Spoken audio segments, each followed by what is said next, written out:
परमेश्वर के धन्य नाम को इस अनुग्रहित सुबह में महिमा मिलने पाए। परमेश्वर जिस वचन से हमसे बात करना चाहते हैं वो है यहेजकेल की पुस्तक 14वां अध्याय का 3रा वाक्य। हे मनुष्य के संतान, इन पुरुषों ने तो अपनी मूर्तें अपने मन में स्थापित की और अपने अधर्म की ठोकर अपने सामने रखी है। फिर क्या वे मुझसे कुछ पूछने पाएंगे? पढ़े वचन के आधार पर मूर्तें विषय पर मनन करने के लिए परमेश्वर में समर्पित होने पाए।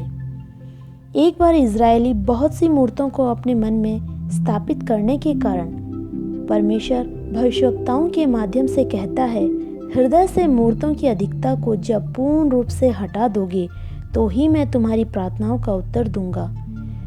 मूर्तों की आराधना से परमेश्वर घृणा करता है।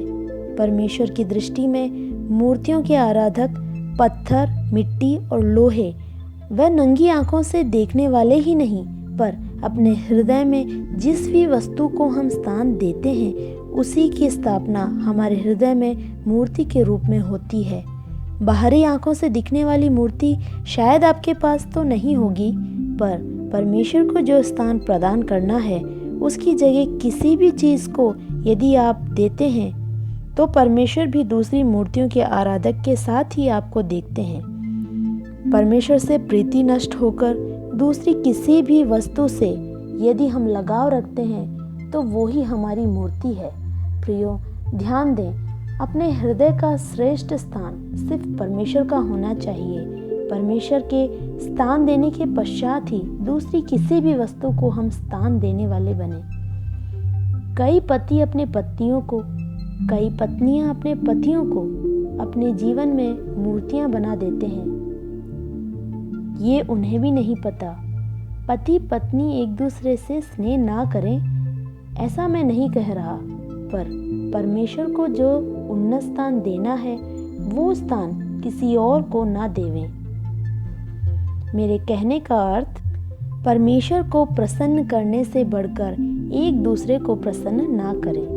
पहला स्थान परमेश्वर का और दूसरा स्थान पति पत्नी संबंधी किसी को भी दे सकते हैं। कुछ माता पिता परमेश्वर के दिए हुए दान अपने बच्चों को अपने हृदय में सबसे श्रेष्ठ मान लेते हैं। बच्चों के लिए सब कुछ देने के लिए दौड़ में लगे रहते हैं।